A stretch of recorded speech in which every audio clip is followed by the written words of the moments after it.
intervijā ar Zanu Valgailu.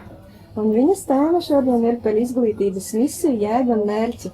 Kas, tavuprāt, ir izglītības dziļākā jēga? Nevis teorētiski, bet cilvēciskā līmenī.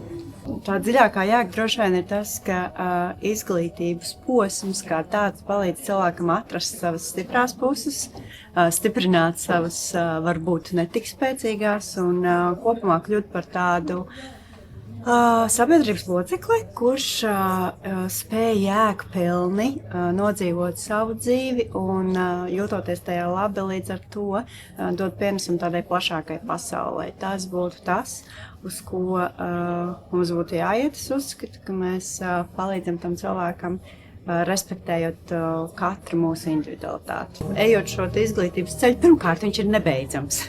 Un tas neatiec tikai uz bērniem, bet arī uz pieaugušajiem. Un nevajag un nevar apstāties dzīvē kaut ko jaunu apgūt un sevi attīstīt. Un tā jau ir tā izglītības misija, tas, ka mēs nepārtraukti pilnveidojamies. Un kas attiecas uz vienkārši izglītības posmu konkrētu, tad tas tur arī būtu jādara, jāpalīdz cilvēkiem augt. Un tikai laimīgs un piepildīts cilvēks varēs būt tas cilvēks, kurš īstenībā pēc tam dos kaut kādu ieguldījumu tālāk sabiedrībā. Kamēr mēs netiekam galā paši ar sevi, mēs neesam spējīgi neko arī dot nevienam tālāk. Super! Liels paldies! Ar Zani šodien kopā startējam Fórums cilvēkiem 2025. Paldies, ka esi ar mums!